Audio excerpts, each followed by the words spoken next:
नमस्कार स्टूडेंट। हम लोग पढ़ रहे थे इंडियन पॉलिटी और उसमें पढ़ रहे थे स्टेट लेजिस्लेचर। स्टेट लेजिस्लेचर का ये हमारा लास्ट लेक्चर होगा। मैं पूरा प्रयास करूंगा आज के लेक्चर में मैं इसे कंप्लीट कर दूं। तो प्रीवियस लेक्चर में जो हमने बातें की थी, जहां तक हमने वहां पढ़ाया था, उसी के आगे लेक्चर को हम आज यहां पर लेकर चलेंगे। क्लियर? तो आज हम लोग पढ़ने वाले हैं कुछ बहुत कुछ नया नहीं पढ़ेंगे। ये हम जो आज पढ़ेंगे वो हम यूनियन लेजिस्लेचर में ऑलरेडी पढ़ चुके हैं।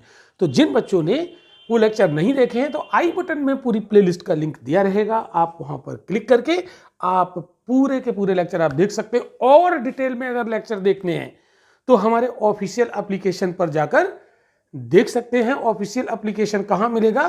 तो आप देख सकते हैं रवीन अकेडमी स्क्रीन पर, और ये प्ले स्टोर से आप डाउनलोड करिए और वहाँ आप उसे लॉगिन कर लीजिए और वहाँ पर और भी डिटेल में प्री मेंस सारे कोर्सेस आपको मिल जाएंगे। और अगर कोई ऑनलाइन क्लास से जुड़ी हुई जानकारी लेनी है तो स्क्रीन पर दिए गए व्हाट्सएप नंबर पर आप मैसेज ड्रॉप कर सकते हैं, कॉल कर सकते हैं। हमारी टीम आपको पूरा गाइड कर देगी किस तरीके से कोर्स आप वहाँ पर अटेंड कर सकते हैं। चलिए, तो आज के लेक्चर में हम लोग बात करने वाले हैं कि जो बिल होते हैं ना, कोई कानून बनाने के पहले जो बिल लाए जाते हैं लेजिस्लेचर में, उनकी प्रक्रिया क्या है। तो स्टूडेंट्स, आप इससे अनजान नहीं हैं, हम लोग पढ़ चुके हैं, लेकिन आज हम जब यहाँ पर पढ़ेंगे तो आपका रिवीजन हो जाएगा। हाँ, वह जो हमने पढ़ा है वो यूनियन लेजिस्लेचर के कॉन्टेस्ट में पढ़ा है, लेकिन आज हम उन्हीं चीज़ों को स्टेट लेजिस्लेचर के कॉन्टेस्ट में सीखने वाले हैं। तो शुरू करते हैं। देखो, अगर हम लोग बात करें साधारण विधेयक की, साधारण विधेयक, अगर साधारण विधेयक लेजिस्लेचर में लाया जाता है तो वो कानून कैसे बनेगा? चूंकि हम लोग बात कर रहे हैं स्टेट लेजिस्लेचर की, राज्य विधानमंडल की, तो ये जो बिल होंगे ये स्टेट लिस्ट और कॉन्करेंट लिस्ट के सब्जेक्ट पर जो सब्जेक्ट होंगे उन्हीं से रिलेटेड बिल यहां पर लाए जाएंगे। तो साधारण विधेयक की जो प्रक्रिया है वो क्या है, इसको हम लोग यहां पर समझेंगे। तो फटाफट इसका हम लोग स्ट्रक्चर बना लेते हैं। राज्य विधान मंडल,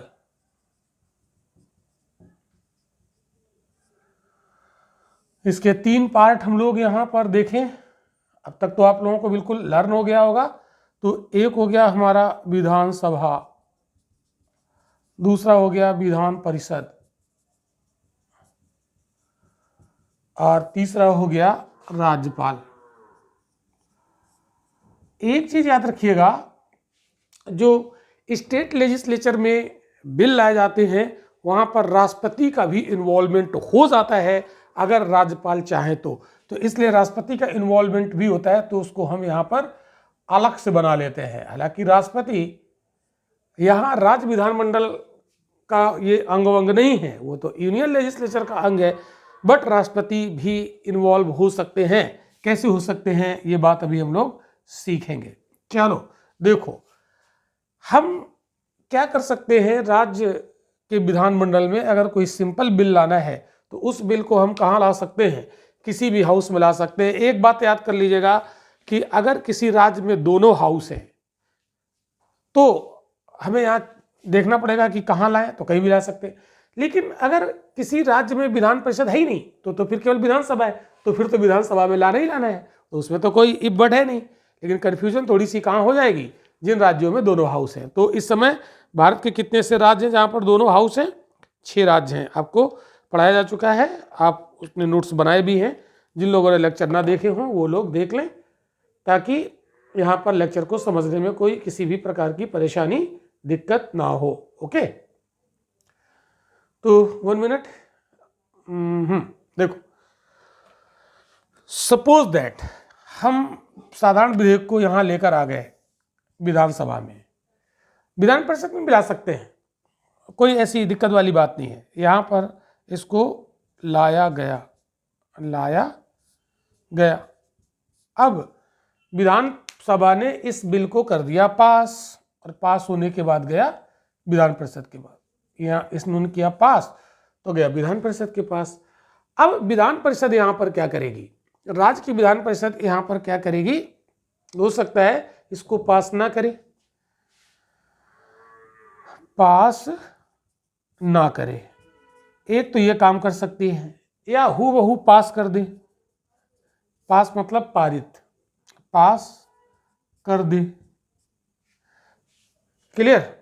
या इसमें संशोधन के लिए इसके पास भेज दे, है ना। कुछ संशोधन यानी 1 2 3 कुछ इसमें संशोधन कर विधानसभा के पास पुनर्विचार के लिए भेजे। बात समझ रहे हो, विधानसभा के पास पुनर्विचार यानी विचारार्थ के लिए भेजे। कुछ संशोधन कर विधानसभा के पास विचारार्थ यानी विचार करने के लिए, विचारार्थ भेज सकती है। ये 3 काम कर सकती है विधान परिषद, जी हाँ 3 काम कर सकती है। तो पास कर दे, पास ना करे मतलब अस्वीकार कर दे, या इस विधेयक में कुछ संशोधन करे और संशोधन करके यहाँ पर भेज सकती है। एक काम और कर सकती है, मैक्सिमम अपने यहाँ ये 3 महीने तक रोक सकती है, अधिकतम 3 महीने तक, 3 माह तक रोक सकती है। इतने काम कर सकती है। अब ध्यान से देखना, अब जो आगे हम बताने जा रहे हैं वो बड़े काम की चीज है। देखो, अगर विधान परिषद ने पास ना किया तो क्या होगा, आगे यहां नहीं जाएगा। अगर पास कर दिया तो राज्यपाल के पास जाएगा, है ना। अगर पास कर दिया, दूसरा विकल्प, पास अगर कर दिया तो बिल कहां जाएगा, राज्यपाल के पास चला जाएगा। कुछ संशोधन किया विधान परिषद ने बिल में और संशोधन करके विधानसभा के पास भेजा विचार करने के लिए, तो हो सकता है कि विधानसभा उसके विचार को स्वीकार करे और नहीं मर्जी है तो ना स्वीकार करे। और कुछ नहीं करती है विधान परिषद तो अपने पास उस विधेयक को 3 महीने तक रोक सकती है। अब ध्यान से समझना, अगर विधान परिषद ने अपने यहां विधेयक को 3 महीने तक रोक दिया और विधानसभा इंतजार करती रही 3 महीने तक कि ये क्या कहती है, और 3 महीने तक रोका और कुछ नहीं कहा, तो विधानसभा उसी विधेयक को फिर से पास करके विधान परिषद के पास भेज दे। ध्यान समझना जो मैं बोल रहा हूं, नोट कर लेना। तो 3 महीने बाद विधानसभा फिर से उसी विधेयक को पास करके विधान परिषद के पास भेज देगी। अब दोबारा जब विधान परिषद के पास वही विधेयक जाएगा तो अब विधान परिषद अपने यहाँ उसे 3 महीने तक रोक सकती है, सॉरी 1 महीने तक रोक सकती है। तो पहली बार जब जाएगा तो 3 महीने तक, और दोबारा जब जाएगा तो 4 महीने तक, और 4 महीने तक रोक सकती है। और 4 महीना बीत गए और विधान परिषद ने उसे पास नहीं किया तो उसे पास मान लिया जाएगा, उसे पास मान लिया जाएगा। इसका मतलब यह है विधेयक के पास कराने में प्रमुख रोल विधानसभा का है, विधान परिषद का उतना रोल नहीं है। तो आपसे पूछेगा कि राज्य विधान परिषद किसी विधेयक को अगर विधानसभा ने पास किया तो मैक्सिमम कितने दिन तक अपने पास रोक सकती है, तो 4 महीने तक रोक सकती है, पहली बार में 3 महीने तक और दूसरी बार 1 महीने तक। ये पॉइंट आप याद रखिएगा, ये आपसे पूछ सकता है। और हाँ, अगर पास ना करे तो यहाँ नहीं जाएगा राज्यपाल के पास, लेकिन अगर इसने पास नहीं किया तो विधानसभा उसी विधेयक को फिर से पास करके फिर भेज दे, तो फिर उसे वो 1 महीने तक रोक पाएगी और उसे पास माना जाएगा। कहने का मतलब ये है कि जब हमने आपको संसद पढ़ाया था तो अगर लोकसभा ने बिल पास किया और राज्यसभा ने पास नहीं किया तो दोनों के बीच डिस्प्यूट माना जाता था, और उस डिस्प्यूट को सॉल्व करने के लिए राष्ट्रपति ज्वाइंट सिटिंग बुला लेते थे। लेकिन यहाँ पर डिस्प्यूट अगर हुआ, विधानसभा ने पास किया, विधान परिषद ने पास नहीं किया, तो यहाँ पर आप कहेंगे कि राज्यपाल यहाँ ज्वाइंट सिटिंग बुला लेंगे। ध्यान रखिएगा, राज्य के विधेयकों के मामले में संयुक्त बैठक का प्रावधान नहीं है। हेलो, ध्यान से सुनो, संयुक्त बैठक का प्रावधान नहीं है, तो यहाँ कोई संयुक्त बैठक नहीं बुलाई जाएगी। और अल्टीमेट विधानसभा के पास ही राइट होता है, अगर विधानसभा चाह ले कि किसी बिल को पास करा के हमें कानून बनाना है तो वो पास करवा ले जाएगी। यहाँ पर विधान परिषद कुछ नहीं कर सकती है, विधान परिषद कुछ नहीं कर सकती है। क्लियर? तो बिल के मामले में विधानसभा ही फाइनली जीतती है। क्लियर? और जब राज्यपाल के पास जाता है तो राज्यपाल, उसमें कितने ऑप्शन होते हैं राज्यपाल के पास, ध्यान से समझना। पहला ऑप्शन, राज्यपाल इसमें साइन कर दें। दूसरा ऑप्शन, राज्यपाल अनुमति देने से मना कर दे। तीसरा ऑप्शन, राज्यपाल उस विधेयक को पुनर्विचार करने के लिए वापस भेज दे विधानमंडल, इसके पास, विधानसभा विधान परिषद के पास। क्लियर। चौथा विकल्प राज्यपाल के पास क्या होता है, राज्य के उस बिल को राष्ट्रपति के पास भेज दे। तो यहां पर थोड़ा सा आप देखोगे कि राष्ट्रपति का भी इन्वॉल्वमेंट यहां पर हो जाएगा, और जब राज्यपाल राज्य के विधेयक को राष्ट्रपति के पास भेज देते हैं तो वो मामला अब राष्ट्रपति के हाथ में चला जाता है। इसका मतलब राज्य का जो बिल है वो अब केंद्र के पास चला गया, अर्थात राष्ट्रपति के पास चला गया। अब राष्ट्रपति की मर्जी है वो उस पर क्या डिसीजन देते हैं। क्लियर होगी बात। ये होगी सिंपल प्रक्रिया। लेकिन ये सिंपल प्रक्रिया कैसे होती है, ये चीज़ें हमने अभी समझी मोटी मोटी, लेकिन यहाँ पर एक चीज़ और समझना है। अब जो आगे हम समझाने जा रहे हैं उसको ध्यान से समझना। हालांकि कुछ नई बात हम नहीं बताने जा रहे हैं। जब हमने आपको पार्लियामेंट पढ़ाया था वहाँ पर कानून कैसे बनते हैं वहाँ मैं आपको पढ़ा चुका हूँ उस बात को, तो ऐसा कुछ नया नहीं है, वही चीज़ें हैं। हाँ, अगर जिस बच्चे ने वो लेक्चर नहीं देखे हैं तो उसके लिए तो नया होगा ही, उसके लिए तो सब कुछ नया होगा। तो इसलिए भलाई इसी में है कि आप प्रीवियस लेक्चर जाके देखें, है ना, तो तभी बात बनेगी। अदरवाइज चीज़ें हो सकता है आपको कम क्लियर हो। क्यों? क्योंकि यहाँ पर हम कुछ शॉर्ट में बताएंगे, पूरा डिटेल में नहीं बताएंगे। डिटेल में हम आपको पहले बता चुके हैं। चलो देखो, जब विधानसभा के पास मान लो विधेयक आया, हेलो कंसंट्रेट होकर सुनिए, विधानसभा के पास बिल आया। अब यहाँ पर क्या होंगे, 3 वाचन होंगे। कितने वाचन होंगे? विधानसभा के पास बिल आएगा तो कितने वाचन होंगे भाई? 3 वाचन।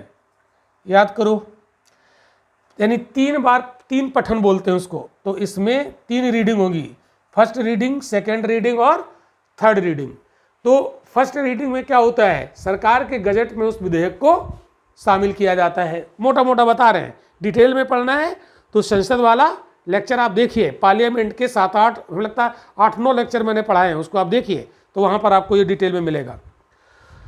दूसरे वाचन में, सेकेंड वाचन, ये होगी फर्स्ट रीडिंग। और फिर सेकेंड रीडिंग में क्या, सेकेंड रीडिंग के 3 सब फेजेज होते हैं, 3 उपचरण होते हैं। इसमें क्या होता है, विधेयक को डिटेल में उस पर डिस्कशन होता है। दूसरे सेकेंड रीडिंग में वहाँ की जो समितियाँ होती हैं, विधानमंडल की जो समितियाँ होती हैं वो विधेयक पर चर्चा करती हैं, और इसके बाद विधेयक में कुछ संशोधन वगैरह भी होते हैं। अगर कुछ विधेयक में अगर बदलाव करने हैं तो सेकेंड रीडिंग में होते हैं। क्लियर। और जो चौथी रीडिंग होती है, चौथी रीडिंग में केवल फॉर्मेलिटी होती है, बस वो यहाँ से पास करा दिया जाता है। क्लियर। तो सेकेंड रीडिंग सबसे इंपॉर्टेंट है और सबसे लंबे समय तक यही चलती है। संशोधन होता है, डिटेल में डिस्कशन होता है, कोई इसमें मतदान वगैरह करना होता है तो वो भी होता है। थर्ड रीडिंग सिर्फ औपचारिकता होती है, इसे पास करा देना होता है। जब बिल विधान परिषद में जाएगा दूसरे हाउस में तो वहाँ भी फर्स्ट रीडिंग, सेकेंड रीडिंग और थर्ड रीडिंग होगी। जब दोनों जगह से पास हो जाएगा तो जाएगा राज्यपाल के पास। ये थी किसी साधारण विधेयक को अगर हम राज्य के विधानमंडल में लाते हैं तो वो कानून कैसे बनेगा, यानी विधेयक लाने से लेकर कानून बनने तक की जो प्रक्रिया है, जो सफ़र है, वो यहाँ पर हमने सीख लिया। क्लियर। तो अब हम इसको रफ करते हैं। आप लोग बिल्कुल इसी तरीके से आप नोट्स बनाएंगे, स्ट्रक्चर बनाएंगे, और जो कुछ हम एक्स्ट्रा बातें यहाँ पर बोलते हैं उसे आपको नोट भी करते चलना है। चलो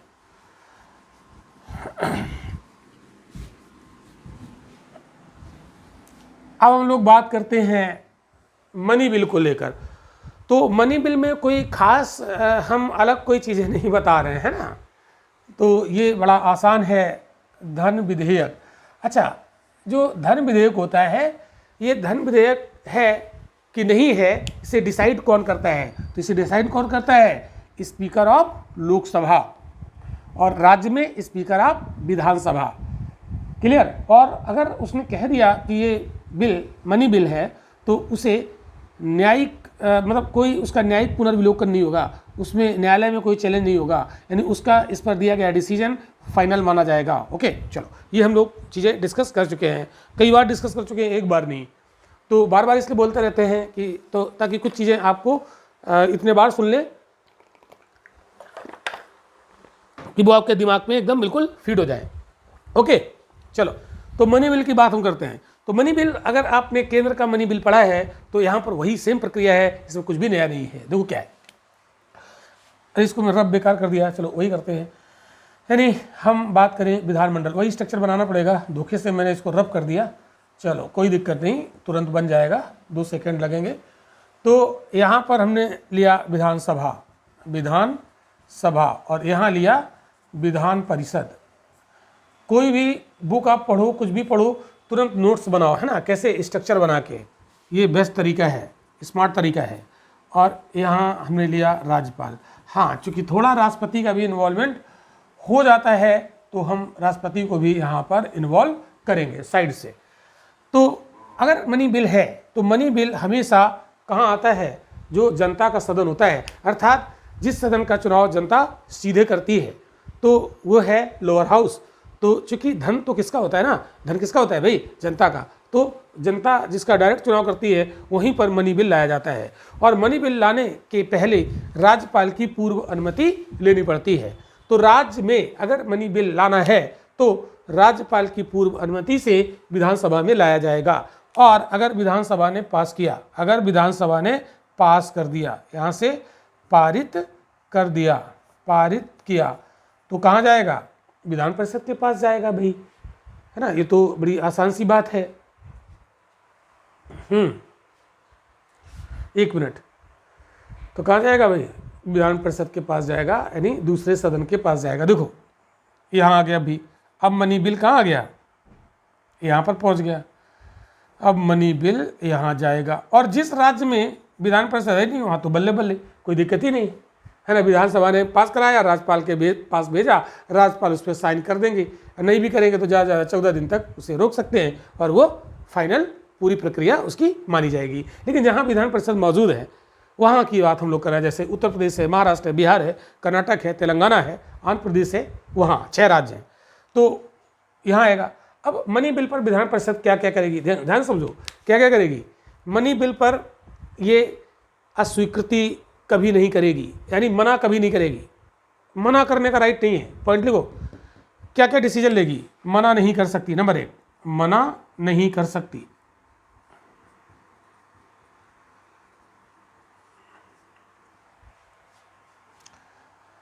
सिफारिश कर सकती है, सिफारिश कर सकती है। क्या सिफारिश कर सकती है, थोड़ा सा सजेशन दे सकती है कि मनी बिल में ये कुछ चीज़ें ऐसी हैं कि अगर आप ऐसा कर लें तो ज़्यादा अच्छा है, ऐसा मतलब रिकमेंडेशन करेगी। तो सिफारिश करने के बाद फिर विधानसभा की राय ली जाएगी, विधानसभा विधान परिषद की सिफारिश को स्वीकार करेगी कि नहीं करेगी, ये विधानसभा की अपनी मर्जी है। तो ये 2 काम कर सकती। तीसरा काम, ज़्यादा से ज़्यादा 14 दिन तक अपने पास रोक सकती है। कितने दिनों तक, 14 दिनों तक, 14 दिनों तक रोक सकती है, बस इतना कर सकती है। तो 3 डिसीजन यहाँ पर, मतलब 3 काम ये कर सकती है। और वही अगर सिंपल बिल होता तो 4 महीने तक रोक सकती थी, वो तो मैं पढ़ा ही चुका हूँ आपको। फिर अगर इसने पास कर दिया तो सही है, ना पास किया तो 14 दिन बाद पास माना जाएगा, और कहाँ जाएगा, राज्यपाल के पास। और राज्यपाल इसमें क्या करेंगे, राज्यपाल क्या करेंगे, देखो राज्यपाल इसे मना तो नहीं करेंगे, ठीक है, मना तो नहीं करेंगे, और ना ही पुनर्विचार के लिए यहां भेजेंगे।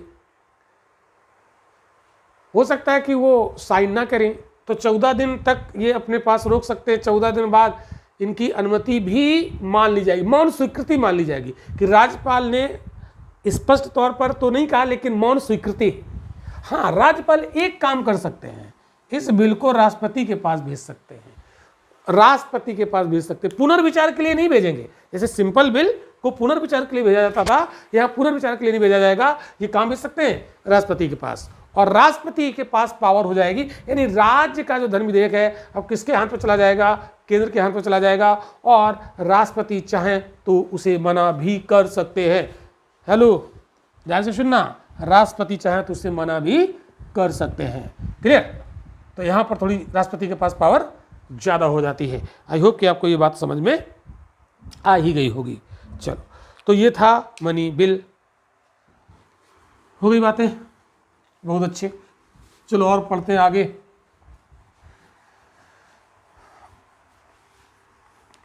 तो ये कुछ नया तो नहीं है, लेकिन कुछ जो थोड़े अंतर हैं वो हमने यहाँ पर देखे। तो राज्यपाल के पास जाएगा, क्या क्या करेंगे, सारी बातें आपको बता दी गई। चलो, अब हम लोग विधान परिषद की स्थिति देख लेते हैं। विधान परिषद की स्थिति क्या है राज्यों में। तो एक चीज याद रखिएगा, जो अपर हाउस है राज्यों में विधान परिषद, इसकी स्थिति को थोड़ा समझते हैं। एक बात मैं आपको बता दूं, अगर इसकी तुलना हम राज्यसभा से करें, जैसे ये राज्यों का लोअर हाउस है और केंद्र में लोअर हाउस कौन होता है, राज्यसभा। तो राज्यसभा की तुलना में राज्य की विधान परिषद की स्थिति थोड़ी गड़बड़ है। अब ध्यान समझना, अगर हम लोग बात करें संसद की, तो संसद में राज्यसभा होता है, राज्यसभा, और क्या होता है, लोकसभा। और राज्य विधानमंडल में विधान परिषद होती है और विधानसभा क्या होती है, विधान सभा। तो यहाँ जो राज्यसभा है वो लोकसभा से थोड़ी कमज़ोर होती है, लेकिन यहाँ विधान परिषद विधानसभा से कुछ ज़्यादा कमज़ोर होती है। अब जैसे मान लो यहाँ पर जब हमने तुलना किया था तो आपको बताया था कि राज्यसभा और लोकसभा की तुलना की थी, तो लोकसभा के पास कुछ मामलों में पावर ज़्यादा है राज्यसभा से, फिर कुछ मामलों में लोकसभा और राज्यसभा की बराबर पावर है, और कुछ मामलों में राज्यसभा के पास कुछ विशेष अधिकार है जो लोकसभा के पास नहीं है। तो वहाँ पर हमने 3 कैटेगरी बनाई थी, यानी संसद जब पढ़ाई थी तो उसके दोनों हाउस में जब हमने तुलना किया था तो उसमें 3 रिलेशन बनते थे, लेकिन यहाँ पर तीसरा रिलेशन है ही नहीं। यहाँ पर राज्य विधानमंडल में अगर हम दोनों हाउस की तुलना करें तो वहाँ पर तीसरा जो संबंधों की कैटेगरी वो है ही नहीं। यहाँ पर क्या है, जो लेजिस्लेटिव असेंबली है वो पावरफुल होती है लेजिस्लेटिव काउंसिल से, और लेजिस्लेटिव असेंबली और लेजिस्लेटिव काउंसिल कुछ मामलों में बराबर होती है, लेकिन लेजिस्लेटिव काउंसिल कभी भी लेजिस्लेटिव असेंबली से ज़्यादा पावरफुल नहीं होती है। जैसे यहाँ पर ये वाला तीसरा था रिलेशन, वो तीसरा रिलेशन यहाँ रिलेशन नहीं होता है, यहाँ 2 ही रिलेशन बनते हैं। कहने का मतलब ये है कि राज्य का जो उच्च सदन है और जो केंद्र के उच्च सदन है उससे राज्य वाला कमज़ोर है। ये मैं यहाँ पर आपको बताना चाह रहा हूँ। तो चलिए थोड़ा सा देख लेते हैं कि कहाँ कहाँ पर, ये सब कुछ हम लोग पढ़ चुके हैं, बस थोड़ा सा याद दिलाते हैं। जैसे कहाँ पर लोकसभा नहीं, हम यहाँ पर बात करेंगे लेजिस्लेटिव असेंबली यानी विधानसभा और विधान परिषद लेजिस्लेटिव काउंसिल, कहाँ पर इनके अधिकारों में समानता है। तो पहले हम लोग समानता वाले बिंदुओं की बात करेंगे।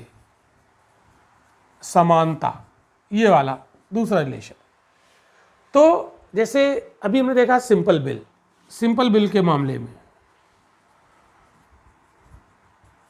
सिंपल बिल के मामले में आपको समानता दिखेगी, पारित करने के मामले में नहीं, सिंपल बिल को लाने के मामले में, सिंपल बिल को लाने के मामले में।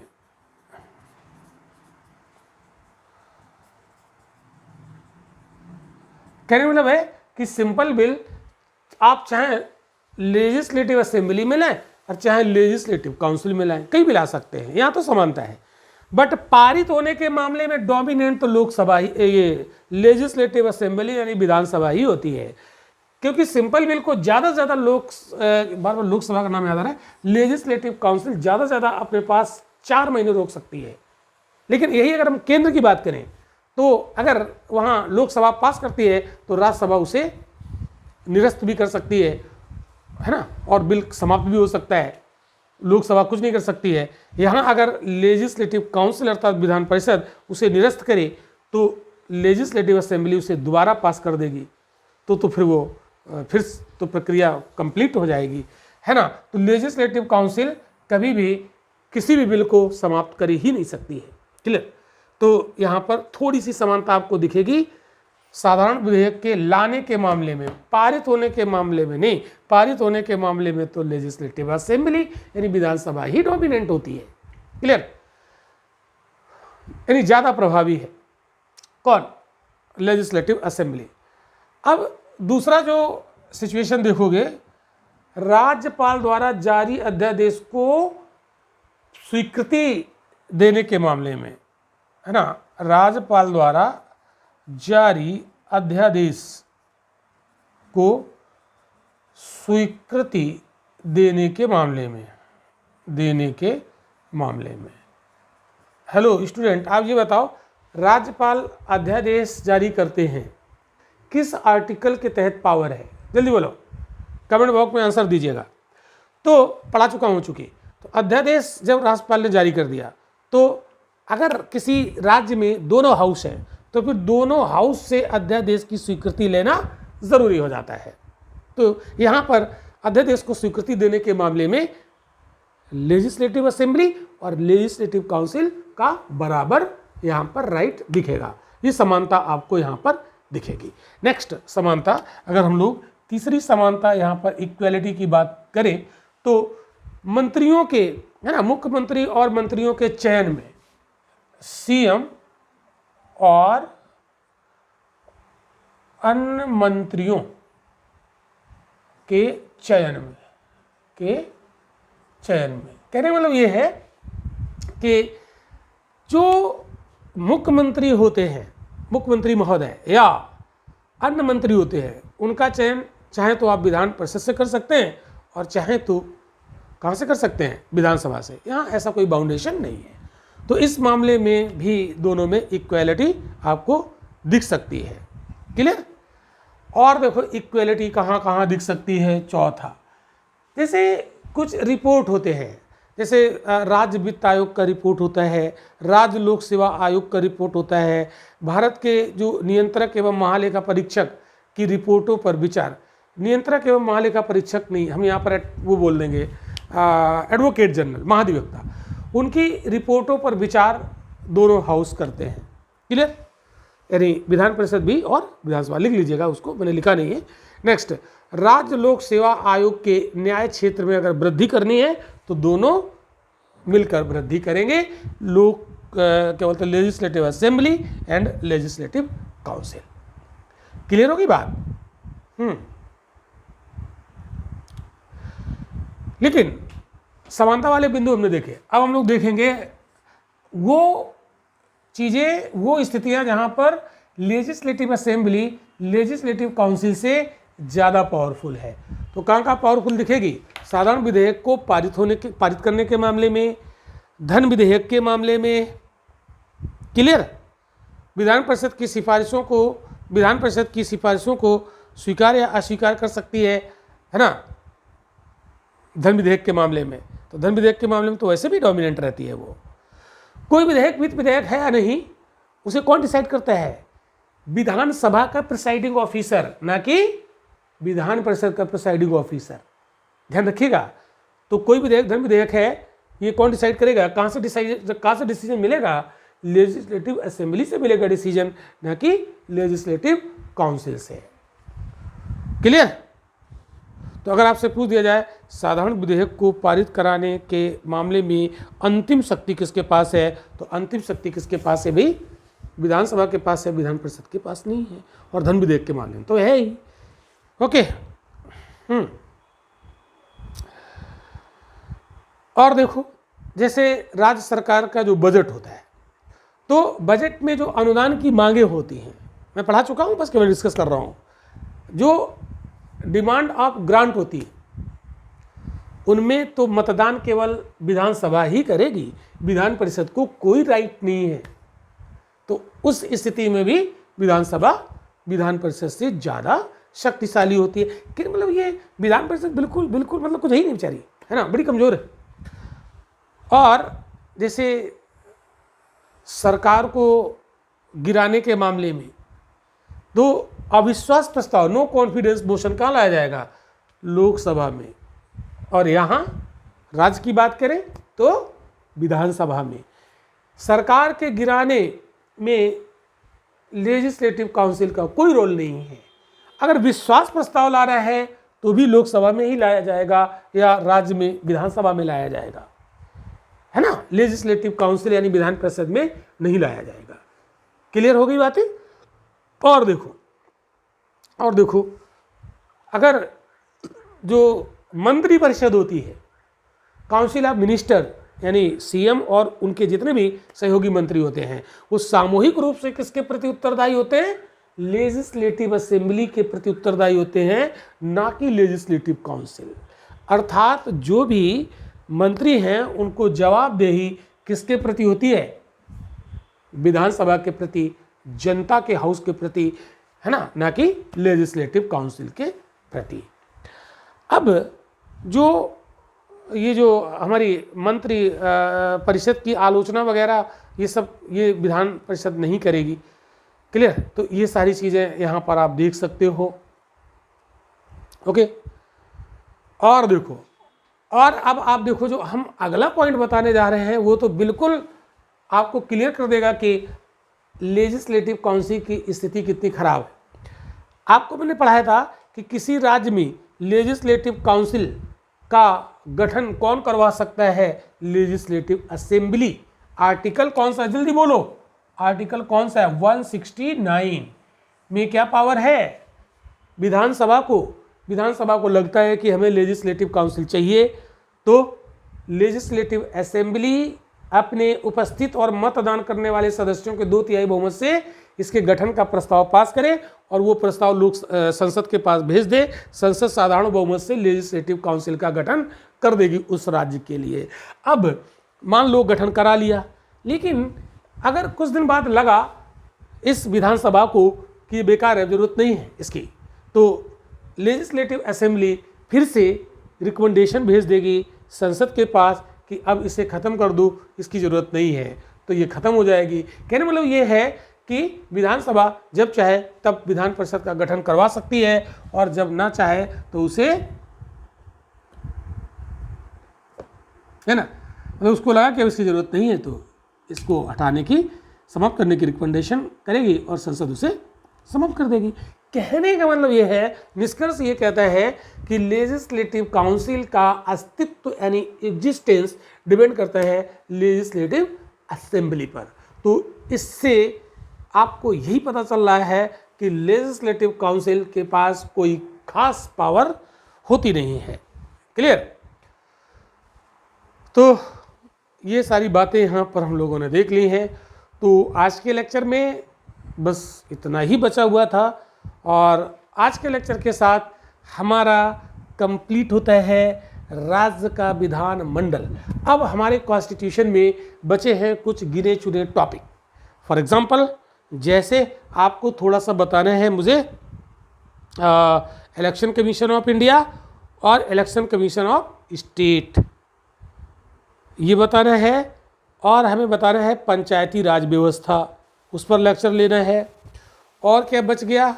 और बच गया जैसे और छोटे मोटे 1-2 टॉपिक बचे होंगे, बस समझ रहे हो? तो बस अब गिनती के लेक्चर बचे हुए हैं, हमारा कॉन्स्टिट्यूशन कंप्लीट होता है और फिर तैयार हो जाइएगा आप लोग पढ़ने के लिए बहुत ही इम्पोर्टेंट और बहुत दिन से आप लोग वेट कर रहे हैं उस टॉपिक का नाम है, उस जीएस के सेगमेंट का नाम है जिसको हम लोग कहते हैं इकोनॉमी, जिससे बहुत लोग डरते हैं। क्लियर? तो बहुत जल्दी हम लोग इकोनॉमी शुरू करने वाले हैं। आज का लेक्चर यहीं तक, मिलते हैं हम लोग अगले लेक्चर में।